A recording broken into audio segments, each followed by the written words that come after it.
Presque tout le monde rompt le silence au même moment. Pas quand ils sont calmes, pas quand ils ont déjà tourné la page. Ils le rompent quand ça fait le plus mal, quand la nostalgie serre le cœur, quand le souvenir devient physique, quand la peur de la perdre pour toujours semble plus forte que la dignité. Et à cet instant précis, la main se dirige toute seule vers le téléphone. Cette vidéo commence juste là, à ce moment critique où tu te dis « juste un message, juste pour savoir comment elle va ». Et tu ne le fais pas parce que tu es faible. Tu le fais parce que tu es émotionnellement saturé, parce que cela fait des jours, des semaines que tu tiens bon en silence, sans avoir encore compris pourquoi ce silence est si important. La plupart des hommes ne rompent pas le silence par impulsion, ils le rompent par espoir, parce qu'ils croient que ce message peut arranger quelque chose, peut adoucir la distance, peut leur redonner un peu de contrôle. Mais ce qu'ils ne savent pas à ce moment-là, c'est que ce message ne naît pas de la force, il naît de la peur. Et la peur, bien qu'humaine, n'améliore jamais une position émotionnelle. Au contraire, quand tu écris depuis cet état, tu ne te libères pas, tu t'exposes, tu ne fermes rien, tu t'ouvres à nouveau. Et le pire, c'est que pendant quelques secondes, on dirait que ça soulage, on dirait que tu as fait ce qu'il fallait, jusqu'à ce qu'arrive le silence de l'autre côté, ou une réponse froide, ou pire, une réponse qui ne change rien. Car c'est là la grande erreur que commet la majorité. Confondre le soulagement momentané avec une solution réelle. Ils rompent à le silence en cherchant le calme, mais la seule chose qu'ils obtiennent, c'est un retour à la case départ avec moins de force et plus de doute. Et alors apparaissent la culpabilité, le reproche interne, la sensation d'avoir échoué une fois de plus. Mais ici, tu dois comprendre quelque chose de très important, et cette vidéo va t'accompagner là-dedans. Rompre le silence ne te définit pas. Ce qui te définit, c'est ce que tu fais après. Si tu apprends, si tu te recentres, si tu comprends pourquoi c'est arrivé et comment ne pas retomber dans le même point émotionnel. Cette vidéo n'est pas là pour te punir. Elle est là pour te redonner le contrôle, pour que tu comprennes pourquoi la majorité rompt le silence juste quand il ne le faut pas, et comment toi, tu peux être différent à partir de maintenant. Avant de continuer, fais ce geste conscient. Mets un like si tu as déjà rompu le silence au moment le plus difficile. Abonne-toi et active la cloche, car ici, nous ne jugeons pas les erreurs, nous les transformons en force. Partage la vidéo pour aider d'autres hommes et laisse dans les commentaires une phrase qui représente la décision que tu prends dès aujourd'hui.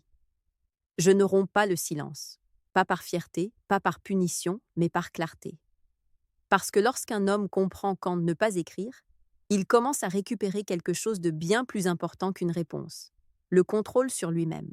La majorité rompt le silence juste quand il est le plus important de le maintenir, parce qu'arrive un point émotionnel très concret, le pic. Ce moment où la nostalgie n'est plus seulement un souvenir, mais une oppression dans la poitrine. Quand l'esprit commence à te dire que si tu ne fais rien maintenant, tu la perdras pour toujours. Et c'est là que presque tous tombent. Ils ne rompent pas le silence parce qu'ils ont pris une mauvaise décision avec leur tête. Ils le rompent parce que le corps ne tient plus.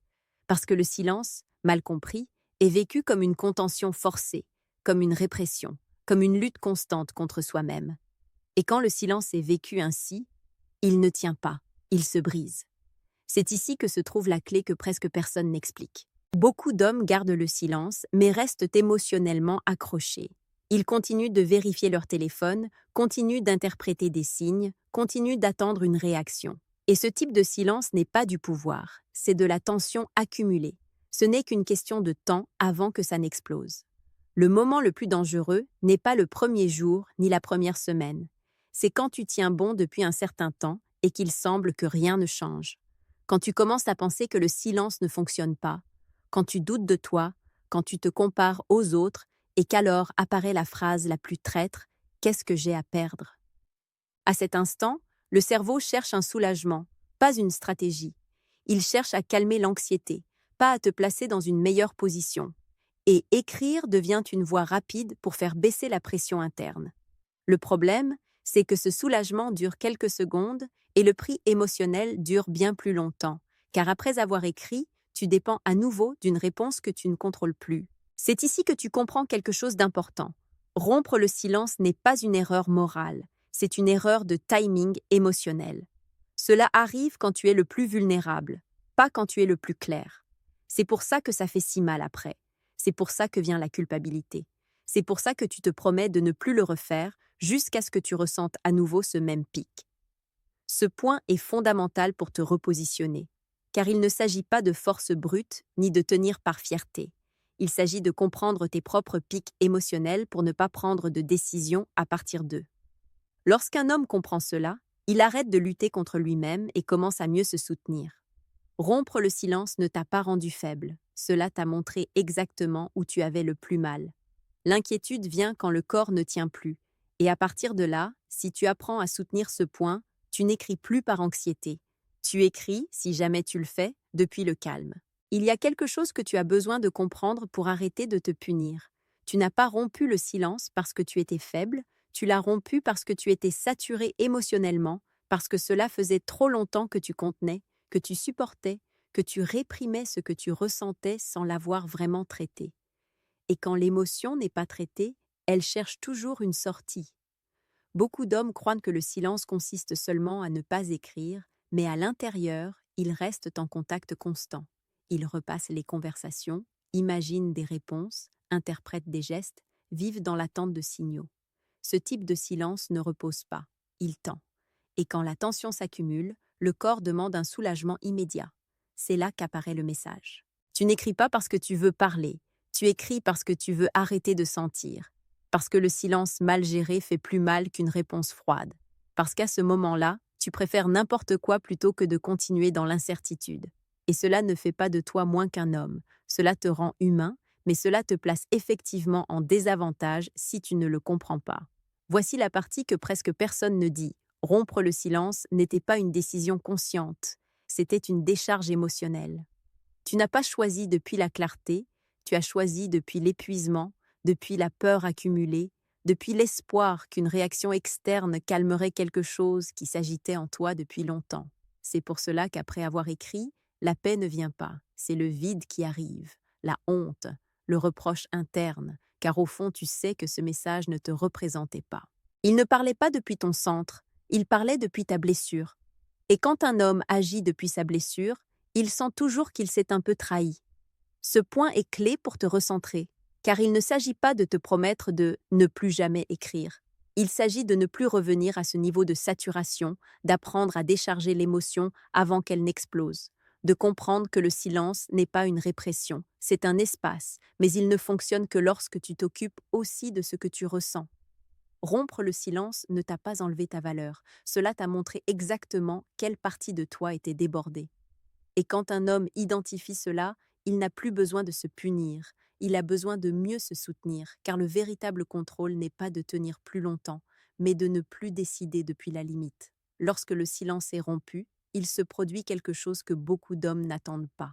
La dynamique s'inverse contre toi, non pas parce que le message est incorrect, mais parce que l'acte d'écrire change la position émotionnelle depuis laquelle tu jouais la partie. Jusqu'à ce moment, le silence parlait pour toi, il disait calme, contrôle, absence de besoin. Le message, en revanche, dit présence et presque toujours attente. Et même si le texte est court, poli ou apparemment neutre, l'intention est perçue. Elle ne lit pas seulement des mots, elle lit l'énergie, elle lit d'où naît ce message. Et quand il naît de l'urgence, de la peur ou de l'espoir de provoquer quelque chose, cela ne se ressent pas comme de l'amour, mais comme une pression subtile. Ici apparaît la première conséquence réelle de rompre le silence. Tu perds le cadre. Tu n'es plus l'homme qui était dans sa vie par choix, mais celui qui réapparaît en cherchant quelque chose, même si tu ne le demandes pas explicitement. Le simple fait d'écrire rouvre une porte que tu avais fermée avec dignité.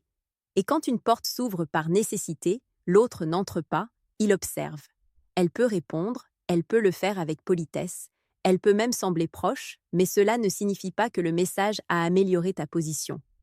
Souvent, c'est le contraire qui se produit. Elle se détend, elle sent qu'elle ne t'a pas tout à fait perdu, que tu es toujours là, que le silence n'était pas aussi ferme qu'il en avait l'air. Et quand cette perception apparaît, le respect ne grandit pas, il se fige. La deuxième conséquence est interne. Après avoir écrit, tu n'es plus en silence, tu es en attente d'une réponse, d'un ton, d'un signe. Ton calme recommence à dépendre de quelque chose d'externe.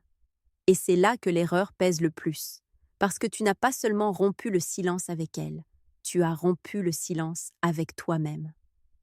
Ce point est clé pour comprendre pourquoi écrire ne soulage presque jamais. Cela peut faire baisser l'anxiété quelques minutes, mais ensuite cela la multiplie parce que tu remets ton bien-être entre les mains de quelqu'un qui ne le soutenait déjà plus. Et c'est là le véritable coup de rompre le silence prématurément. Il ne s'agit pas de punir cette erreur, il s'agit de comprendre ce qui a bougé quand tu as écrit. Car c'est seulement quand tu comprends les conséquences réelles que tu arrêtes d'écrire par impulsion et que tu commences à choisir le silence depuis la clarté. Il y a une raison pour laquelle écrire semble soulager, mais qu'en réalité, cela aggrave l'état interne. Au moment où tu envoies le message, ton corps ressent une baisse immédiate de l'anxiété. C'est chimique, c'est momentané. C'est comme lâcher une charge d'un coup et pendant quelques minutes, tu crois avoir fait ce qu'il fallait, que tu as enfin cessé de résister. Mais ce soulagement est trompeur car il ne vient pas d'avoir résolu quelque chose, il vient d'avoir déchargé la tension. Tu n'as pas guéri la blessure, tu l'as seulement anesthésiée. Et quand l'effet passe, ce qu'il reste est une sensation plus profonde de vide. Parce que maintenant, tu n'es pas seulement blessé, tu es exposé. Ici apparaît le vrai problème. En écrivant, tu replaces ton équilibre émotionnel dans une réponse que tu ne contrôles pas. Peu importe si elle répond vite, lentement ou avec tendresse. Ton état interne est déjà conditionné et cela génère plus d'anxiété qu'avant. Parce que maintenant, tu ne te demandes plus seulement comment tu vas, toi, tu te demandes ce que signifie ce qu'elle dit ou ne dit pas. Beaucoup d'hommes confondent cela avec la connexion. Ils croient qu'écrire, c'est être à nouveau proche, mais ce qui se passe réellement, c'est qu'ils perdent leur centre. Ils se remettent à tourner autour d'une réaction externe. Et quand cette réaction ne comble pas le vide qu'ils espéraient, le coup est double. Non seulement la situation ne s'est pas améliorée, mais maintenant tu te sens pire avec toi-même. C'est le point où apparaît l'autocritique sévère. Je n'aurais pas dû écrire. J'ai encore craqué. Je fais toujours la même chose. Et ce dialogue interne est plus nocif que le message en lui-même, car il t'éloigne de la compréhension et t'enferme dans la punition. Ici, tu dois comprendre quelque chose de clé. Écrire n'a pas soulagé parce que cela ne le pouvait pas. Aucun message ne peut te donner le calme qui n'arrive que lorsque tu cesses de chercher à l'extérieur ce que tu as besoin d'ordonner à l'intérieur. Le silence fait mal, oui. Mais écrire depuis l'anxiété fait plus mal encore parce que cela brise ta propre cohérence. Ce point n'est pas là pour te juger, il est là pour que tu comprennes pourquoi le soulagement était faux. Parce que lorsqu'un homme cesse de chercher le calme dans une réponse, il commence à trouver quelque chose de bien plus stable, la capacité de se soutenir sans se trahir. Il y a quelque chose que tu as besoin d'entendre avec clarté, car ici, beaucoup d'hommes se perdent. Rompre le silence ne t'enlève pas ta valeur. Cela n'efface pas qui tu es. Cela n'invalide pas ce que tu as bien fait avant. Cela ne fait pas de toi quelqu'un de faible. La seule chose que cela démontre, c'est que tu étais dans un point émotionnellement délicat, et cela ne te définit pas, cela te signale quelque chose. Le vrai problème n'est pas d'avoir écrit. Le vrai problème serait de rester piégé dans la culpabilité après. Car lorsqu'un homme se punit pour une erreur émotionnelle, il perd deux fois. Il perd par l'action et il perd par l'interprétation qu'il fait de lui-même. Et c'est là que se brise quelque chose de plus profond que le silence. La confiance intérieure. C'est ici que tu dois te repositionner. Comprendre que la valeur ne se mesure pas au fait de ne jamais échouer, mais à comment tu te relèves après avoir échoué. Si tu romps le silence et que tu utilises cela pour apprendre à quel moment tu es le plus vulnérable, tu avances. Si tu l'utilises pour t'accabler, tu restes coincé au même point émotionnel qui t'a amené à écrire. Beaucoup d'hommes croient qu'après avoir rompu le silence, ils ont tout gâché. Et cette idée est fausse. Non pas parce qu'écrire n'a pas de conséquences, mais parce qu'aucune conséquence n'est définitive si tu te recentres. L'erreur n'est pas d'écrire, l'erreur est de continuer à écrire. L'erreur est d'entrer dans une dynamique de justification, d'explication, d'essayer d'arranger avec des mots ce qui ne se corrige qu'avec une position. Ce point est clé. Ta valeur ne dépend pas d'une action isolée, elle dépend de la cohérence que tu construis après. Si tu as écrit, tu t'arrêtes. Si tu t'es exposé, tu te recueilles. Si tu as réagi, tu reviens à ton centre. Ce n'est pas de la faiblesse, c'est du véritable autocontrôle. C'est ici que beaucoup d'hommes récupèrent quelque chose d'important. La dignité tranquille. Pas celle qui s'exhibe, mais celle qui se ressent quand tu sais que, même si tu as trébuché, tu ne t'es pas abandonné. Et cette sensation pèse plus que n'importe quel message envoyé ou reçu. Rompre le silence ne t'a pas enlevé ta force. cela t'a montré où tu devais encore te renforcer. Et quand un homme comprend cela, il arrête de vivre les erreurs comme des sentences et commence à les vivre comme des points d'ajustement, car le véritable pouvoir n'est pas de ne pas tomber, mais de se relever sans se perdre. Si tu as déjà rompu le silence, le plus important maintenant n'est pas d'expliquer, de justifier ni de corriger avec plus de mots. La chose la plus puissante que tu puisses faire est de t'arrêter. De t'arrêter vraiment, car la véritable erreur n'a pas été d'écrire une fois. La véritable erreur serait de continuer à écrire depuis la même blessure. C'est là que la majorité se trompe à nouveau. Après avoir rompu le silence, survient l'impulsion de l'arranger, d'envoyer un autre message meilleur, d'éclaircir, d'adoucir, de conclure avec élégance. Mais chaque tentative supplémentaire approfondit la même position émotionnelle, celle de l'homme qui cherche à récupérer le contrôle avec des mots. Et le contrôle ne se récupère jamais ainsi. Ce qui fonctionne vraiment est quelque chose de bien plus inconfortable pour l'ego, mais bien plus efficace pour ton équilibre. Te retirer avec calme, ne pas disparaître avec rage, ne pas punir, ne pas faire de gestes théâtrales, simplement retourner au silence. Cette fois, depuis la conscience, depuis le j'ai compris, depuis le je ne bouge plus d'ici. Quand tu t'arrêtes, quelque chose change immédiatement en toi. L'anxiété commence à baisser pour de vrai, pas par soulagement momentané, mais parce que tu cesses de t'exposer, tu cesses d'être dans l'attente, tu cesses d'interpréter les réponses. Tu te replaces en tant qu'observateur de ton propre état émotionnel et ce repositionnement est clé pour récupérer la stabilité. Elle, de son côté, perçoit ce frein, pas toujours de manière consciente, mais elle le sent.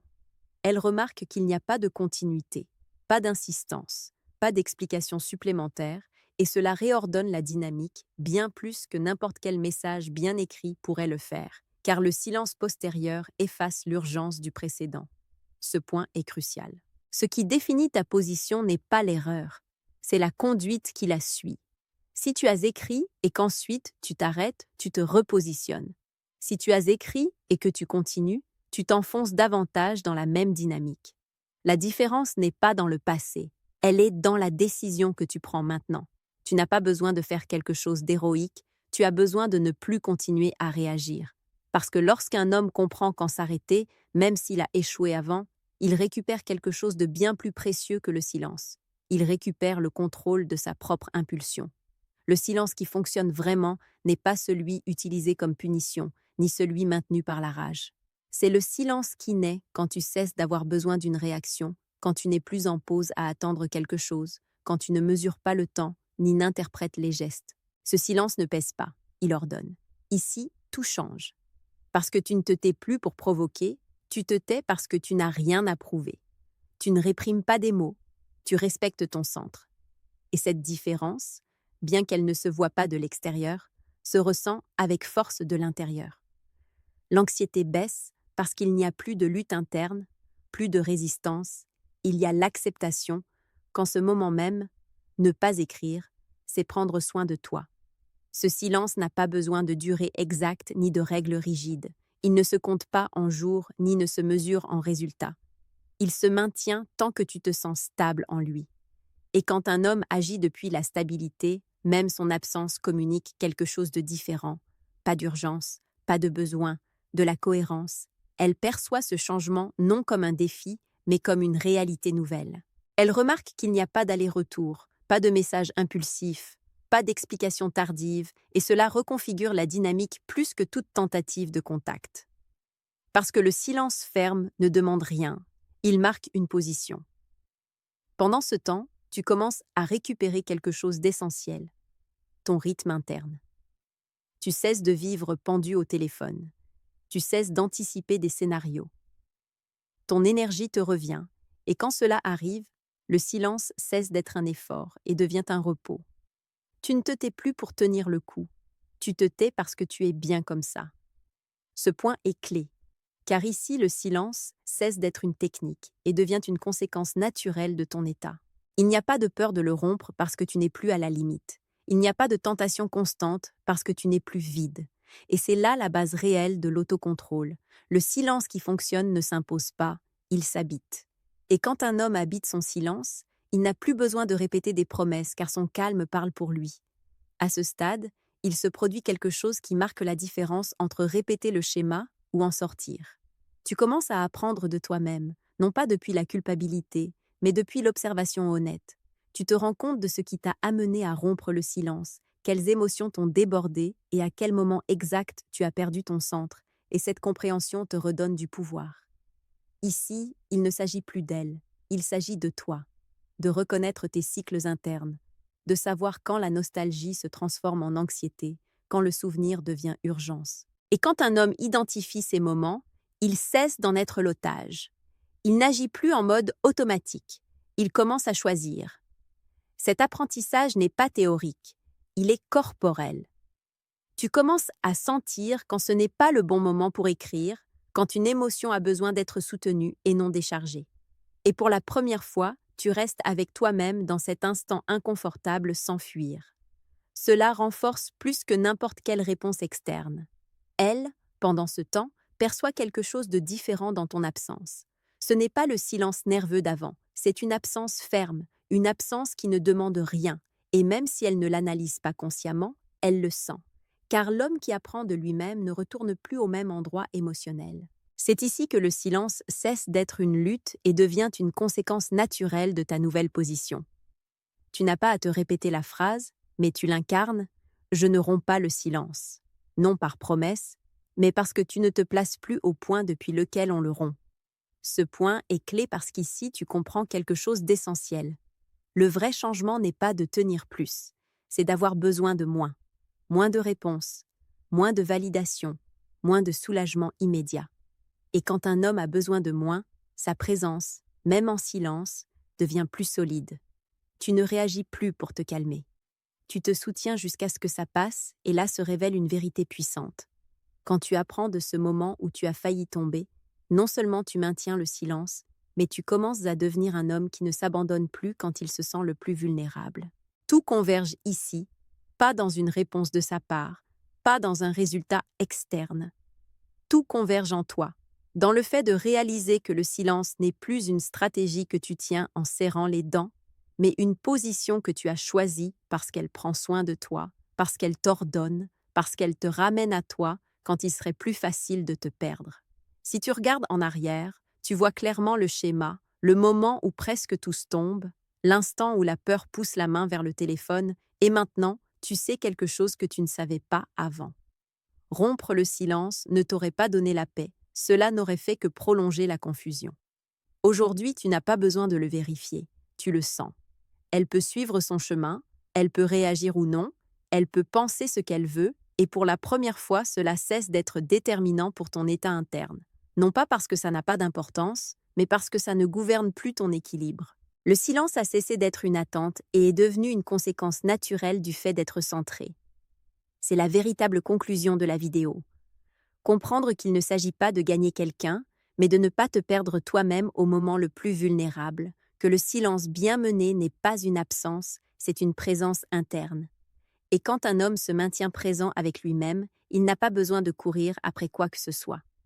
Si tu as déjà rompu le silence, ne te punis pas, tu as appris. Si aujourd'hui tu choisis de ne pas le rompre, ne t'enfle pas d'orgueil, simplement, tu te respectes. C'est la différence entre réagir et décider, entre répéter un schéma et en sortir. Garde cette vérité finale car elle résume tout le chemin. Elle a perdu quelque chose de précieux, mais toi tu as gagné le plus important, toi-même. Avant de partir, fais ce dernier geste conscient. Mets un like si aujourd'hui tu comprends pourquoi écrire n'était pas la solution. Abonne-toi et active la cloche parce qu'ici on n'enseigne pas à subir, on enseigne à se soutenir et laisse dans les commentaires une phrase qui marque ta position à partir de maintenant. Je ne romps pas le silence, pas par orgueil, pas par peur, mais par clarté. Parce que lorsqu'un homme se respecte au point exact où avant il se trahissait, il n'a plus besoin de rien prouver. Son calme dit tout.